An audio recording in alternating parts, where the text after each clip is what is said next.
So I just spent an entire month reading one book, not speed reading, not skimming it through, actually sitting with it and applying it. The book is Mindset by Carol Dweck, and I'm not going to lie. I thought I understood what growth mindset is. I thought I had it all figured out. Turns out I didn't. This month showed me patterns I've been carrying around all through these years without even realizing it, and actually what I can do about them. So today, I'll be walking you through my own month with this book. And if you've ever felt stuck or like you're not growing as fast as you want, or you keep avoiding things that you are not immediately good at, this one is for you. Let's get straight into it.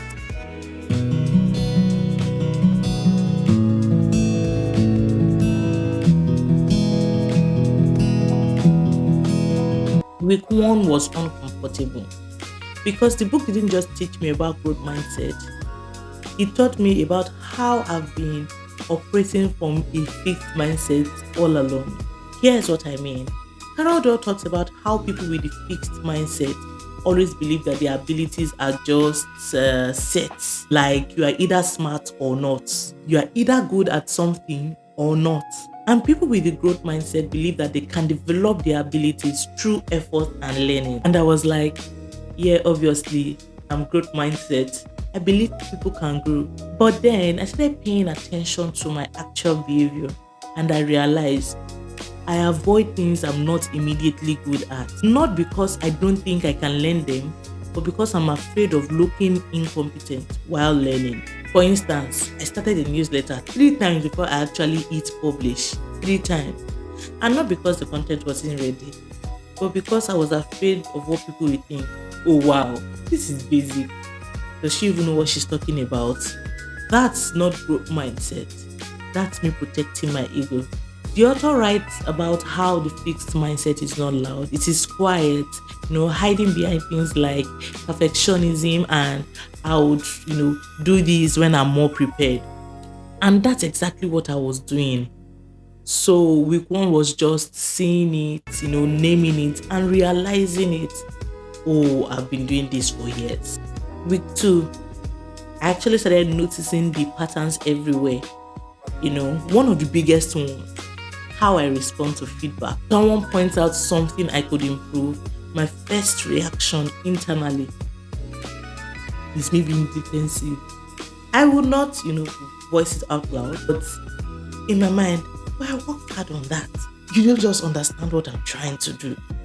I don't say it out loud, but that's what I'm thinking. So she talks about this. She says people with a fixed mindset see criticism as, an attack on, their personality, while people with the growth mindset see it as information. So I took a step back. I started noticing the patterns and started changing my response, saying, okay, what could I learn from here? What is this person seeing that I'm not? It's hard. I'm not going to pretend that it isn't. But twice that week, I chose curiosity over defense. In my head, I'm like, what can I learn from here? And honestly, it felt freeing. There's also this story about CEOs in the book, Lee Iacocca and Albert Dunlap. I hope I'm not murdering their name. Both of them were incredibly successful early on, but when things started going south, they couldn't adapt. They preferred to hide behind the fact that they were geniuses instead of, taking lessons and trying to improve the situation. They stopped listening to feedback. They relied on their past decisions instead of, looking for new ones. And I thought, how many times have I done this on a smaller scale? Like defending when I could have just said, you know what, I could do this better. So week 2 was about, recognizing the patterns, not fixing them, just, seeing them clearly. Okay, week 3 started to feel different. This is where I learned about a tiny word that's been a game changer. It is the word yet. Y-A-T. Dweck talks about a high school that, instead of giving failing grades, they give the grade not yet, not failure, not couldn't do it, just not yet. And I started using it. Oh, I'm not good at video editing yet. I'm not good at this yet. Such small shifts, but it changes everything because it turns I can't to I'm learning. For instance, for video editing, I'll always find ways to avoid it. Anytime it comes up, my brain just goes, "Oh, this is going to take a lot of time. You're going to mess it up." But I tried to put my time into it and effort, and it was rough. But instead of deleting everything, I tried to do what I can. I made notes of the things I could improve on, and I said, "I'm not good at this yet, but I am learning." Week 3 was also where I started practicing what Dweck calls, educating your fixed mindset. To suggest, giving it a name. So I called mine the protector, because that's what it's actually trying to do. Protecting me from failing, protecting me from looking foolish, protecting me from being judged. It's not evil, it's just outdated. So when the protector showed up where I hesitated to post a content or ask a question when I should have, I recognize it, I clock it, and I say, "Hey, I see you. Thanks for trying to help, but I've got this." Sometimes it works, sometimes it doesn't, but the shift is recognizing it's there and in choosing my response. So week 3 was about, the small, tiny changes.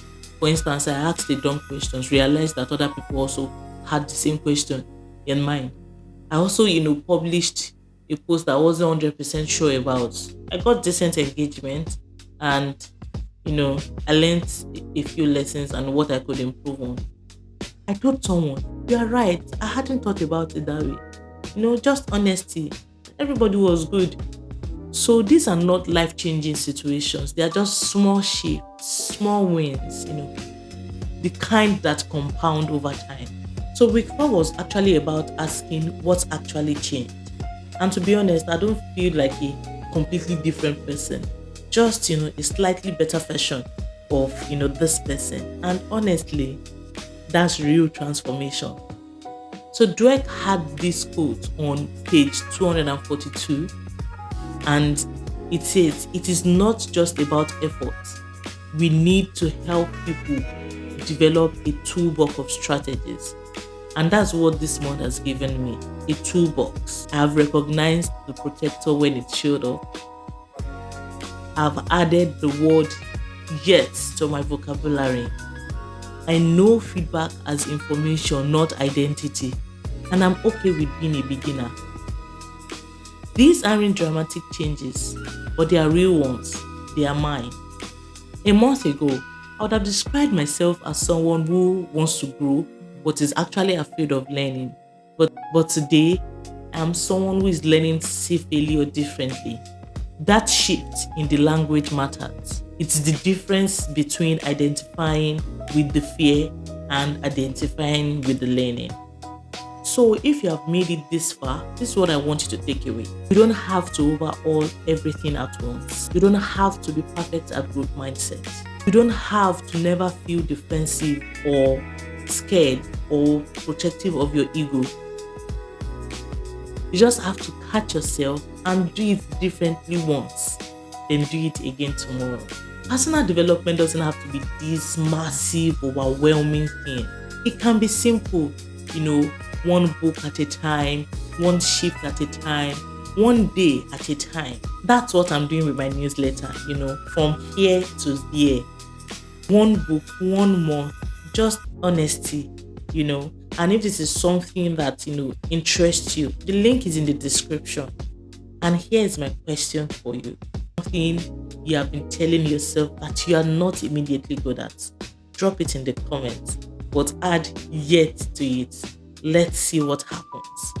Thanks for watching. If this resonated, hit the like button and subscribe for more honest, personal reflections like this.